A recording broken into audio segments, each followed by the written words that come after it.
All right.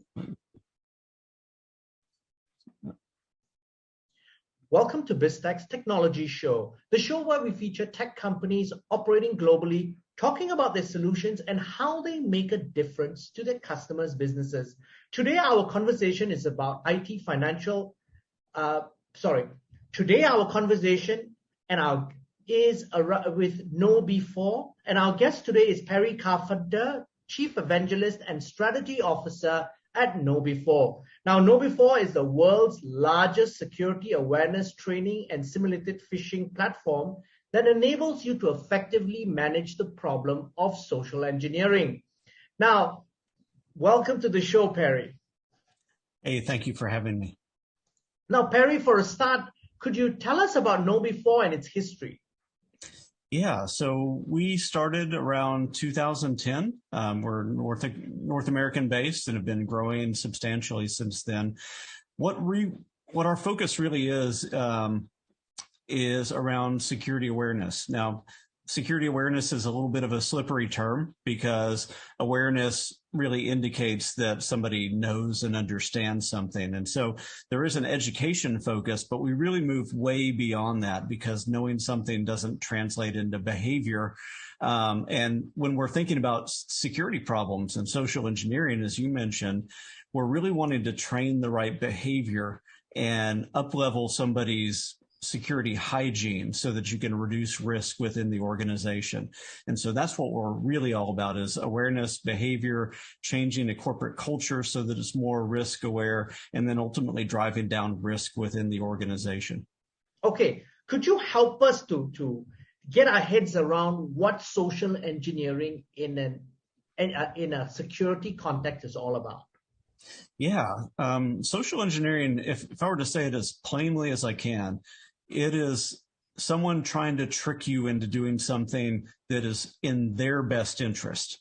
So sometimes, as a parent, you might trick your kid into doing something that's in the kid's interest, like brushing their teeth. That's a good example of social engineering. You're doing something for the benefit of that person. You're actually influencing them in a good way.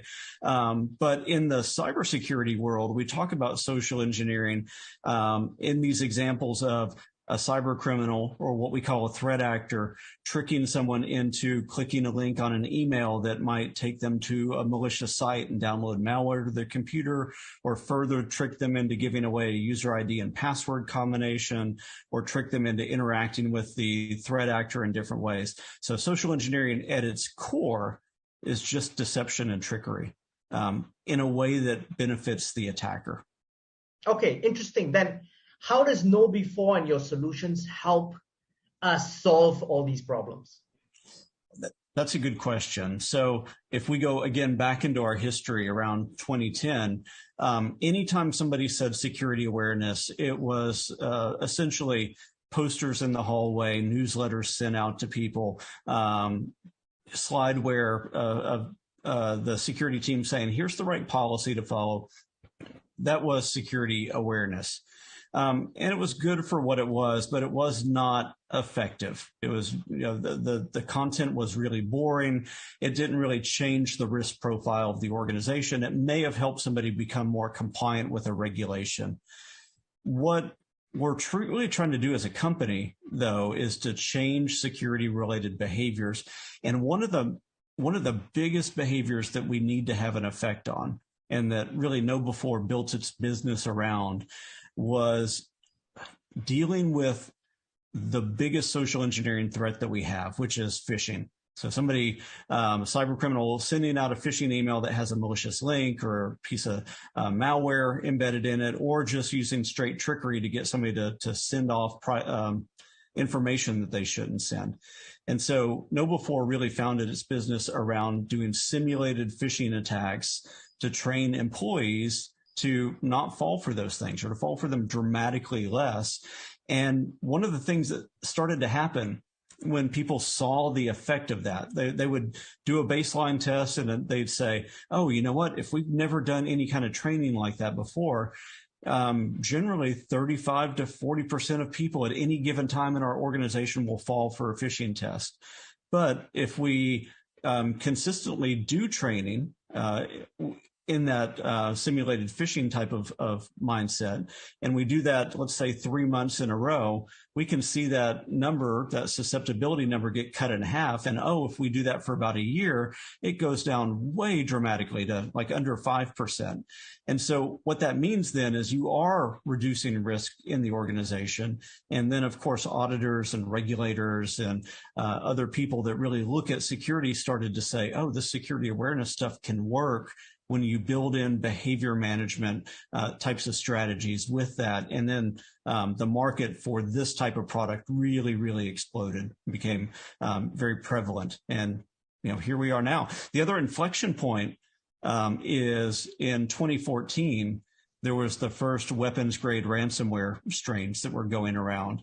And of course, the main way that ransomware gets in an organization is through phishing. And so that concern for phishing really, really grew in 2014. And as a result of that, these simulated phishing vendors like KnowBe4 and a few others really experienced a ton of growth. So Perry, I want to look at all of this really from a context and break it down to something really simple. So sure. Essentially, it's the human factor, isn't it? That is the weakness. Now, CIOs have been spending millions and millions of dollars to protect the organizations from threats, from bad actors. But at the end of the day, what you're trying to do is basically help the human factor side of the security element. Because after all, that's been the primary attack vector for cyber criminals, isn't it? Yeah. Yeah, absolutely. I mean, when you look at studies like the Verizon Data Breach Investigation Report and others that are out there, what you see is that over the past several years, there have been more and more data breaches going on. So the data breach problem isn't going away. And the main reason that data breaches happen come down to some form of social engineering or human error. And so we do need CIOs, CEOs, boards of directors to understand that the human layer of security needs a lot more attention, because what we see, again, is this increasing flow of data breaches. And that's not because people aren't paying attention to security. They're spending a lot of money on security, but they're spending it on just technology related security, secure email gateways, endpoint protection platforms, things like that. And ultimately what they're doing is they're making it, and this is a good thing, they're making it really, really hard for a cyber criminal to hack in. It takes a lot of effort to get through all of the defensive layers from a technology perspective into an organization, and then do all the things like move laterally and all the fun stuff that a bad actor does. So building those really hard to penetrate technology related defenses has ultimately pushed the attacker into looking for the easiest path into an organization. And guess what? We've been spending a ton of money on technology. We haven't been spending a ton of money, time, and effort on the human side. And so the human side has become the easiest thing to penetrate. And so we've unintentionally put our people into the front lines of this cyber battle. And the cyber criminals are saying, hey, I can go hack a human essentially in seconds. And so why spend days, weeks, or months dealing with the technology side when I can just go to the softer target and then get in? So it's time for us as an industry to say, we need to spend a little bit more focused effort working on the human side. Now, so Perry, let's zoom in on Asia Pacific region. And Sure. You've just released a research study that found that IT decision makers in APAC region are complacent about the risk to business from phishing. And can you tell me a little bit about that and some of the key takeaways from that study? Yeah. And so one of the things that we want to do as a company is really produce meaningful research, not just for North America, but for around the world. because as we grow, we're building more and more offices around the world too. So we don't want to just be North America focused. We have offices in Australia. We have offices in the UK. We have offices in Latin America, and so we're continuing to build out and try to do our part to secure the planet, really. And so part of that then it comes down to understanding where the vulnerable pieces are, and then also just bringing information to the forefront to say, hey, here's what we're seeing, and then backing that up with data. And so what we saw in Asia specifically a huge overconfidence of business leaders saying that they don't think that they're susceptible to phishing attacks. What we saw is that fewer than 45% of APAC decision makers say that they're concerned about phishing risk in their organization, and even fewer, about 34%, are concerned about what we call business email compromise, which is just even a more sophisticated style of phishing that doesn't have necessarily links or things like that in it. And that's really, really concerning, because the other piece of that we found is that fewer than 3% of people were able to accurately detect what a phishing email was when they were presented with all the different variants out there. 3%? That's a very small number. Yeah, it's really discouraging when you and that puts the overconfidence in the right light, right? You have nearly 50% of people saying, I don't think this is a risk. I don't think we should worry about this.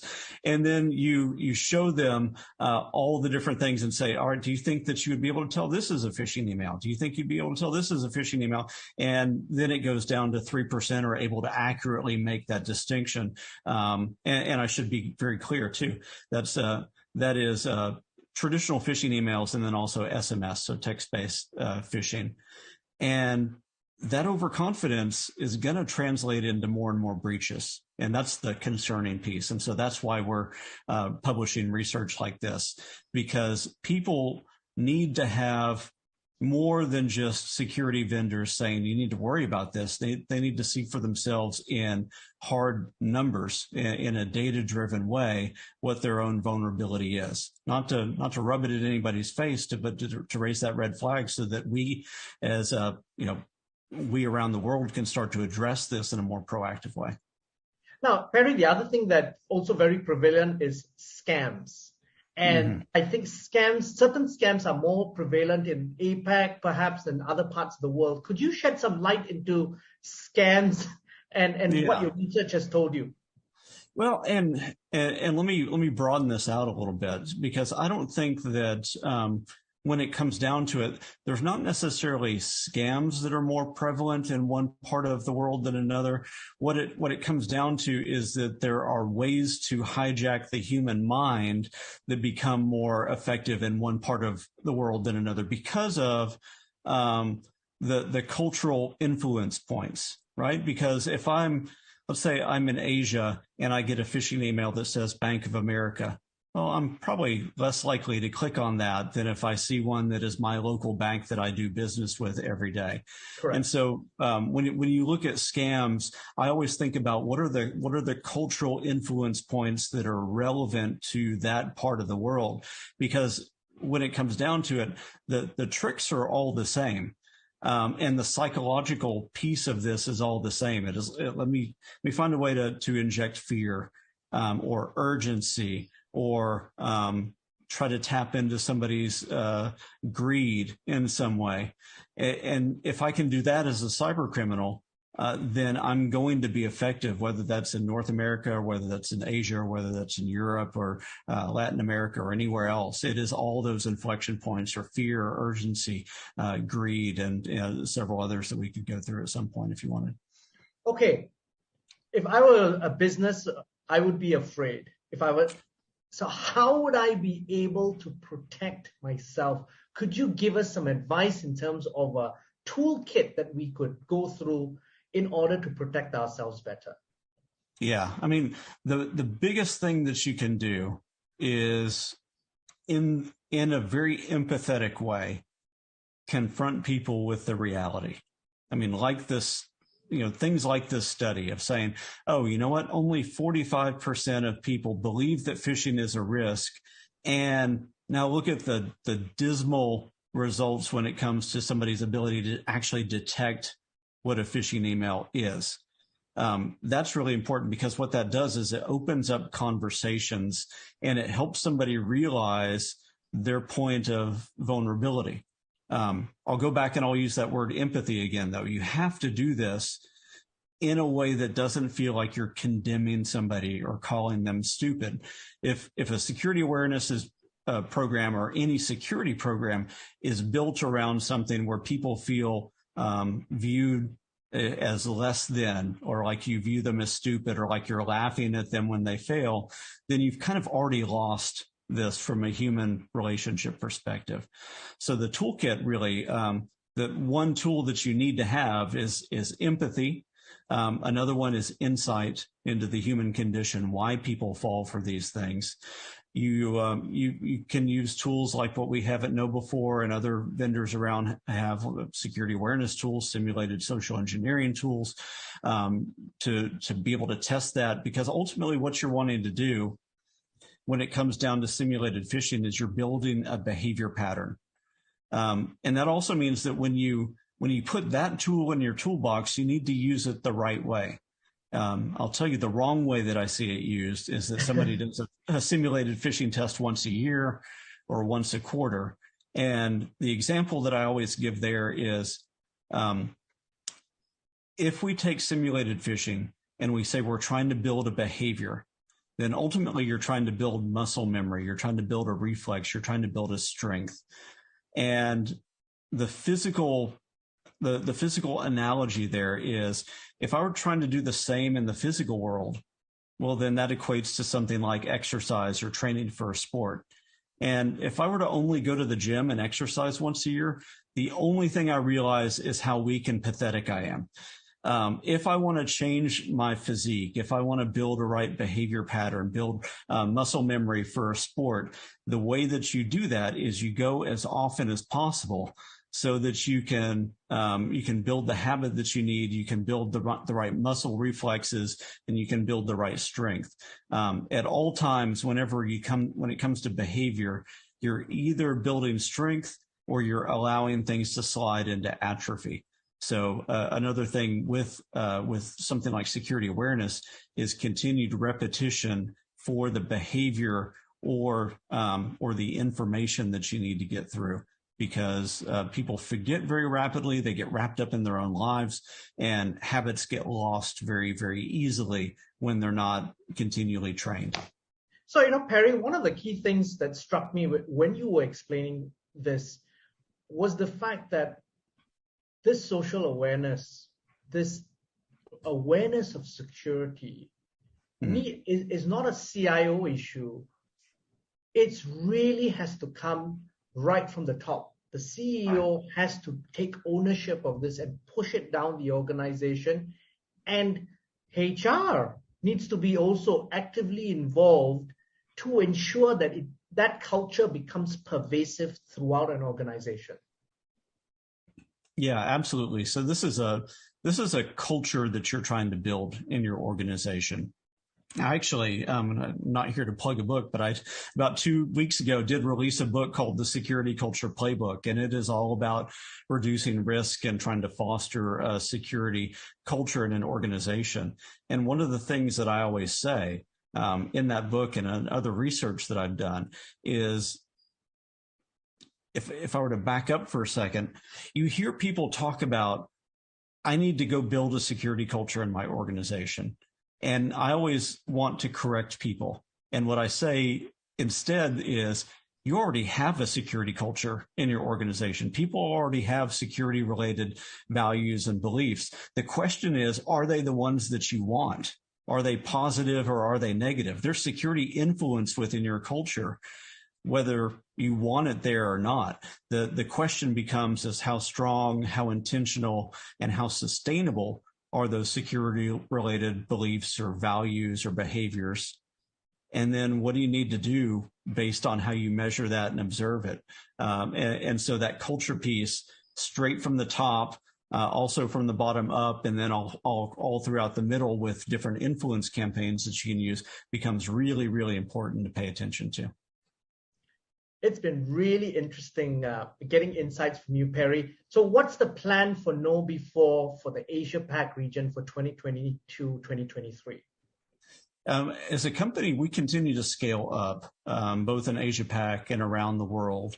One of the things that we're really, really dedicated to is, again, not being North America centric in the way that we engage around the world.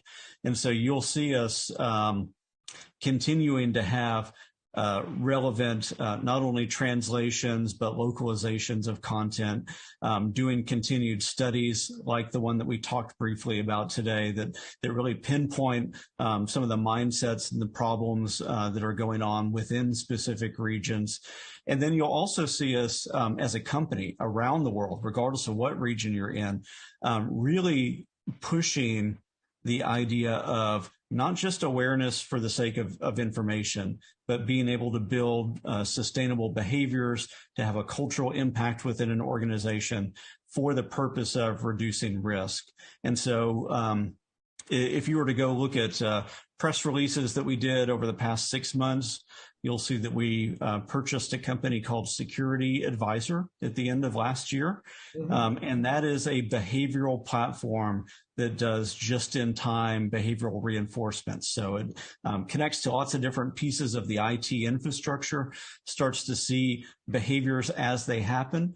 And then what we'll be releasing at the end of this year is the integration of that technology into our portfolio so that we can, in more continued in more real-time interface with the behaviors that are the security-related behaviors that people are having, so that we can start to change behavior at the point of behavior rather than way after the fact or just assuming the behaviors that people have and kind of sending out training modules as a result of that. Perry, I've really enjoyed our conversation today. But before we leave, any final thoughts you'd like to leave us with?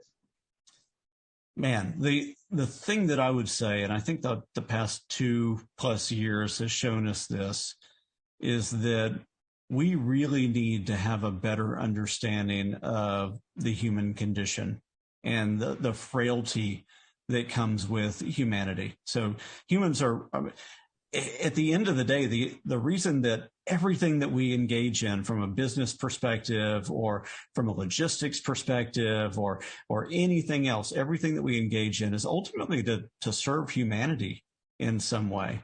And so when we think about this, we really have to understand that technology alone is never going to solve the problems because humans just permeate everything. And so we need to realize that humans have become the primary attack vector. We need to realize that humans are also the primary thing that can help make security so much stronger. But we have to engage humans, our people, in a way that really understands why people do the things that they do, what those emotional triggers are, and we have to engage them with empathy and understanding so that we can build the best ecosystem for our people to exist in and to ultimately start to build those patterns of behavior that we're hoping to have. Perry, it's been a pleasure having you on the show. Thank you very much for coming on. Oh, thank you. It's been an honor. I'm Brian Fernandez, and I've been speaking to Perry Carpenter, Chief Evangelist and Strategy Officer at KnowBe4 on Biztech Technology Show. This video and podcast will be on our various social media platforms as well as our website, www.biztech.asia. Please like and subscribe to our various platforms. Thanks again for tuning in.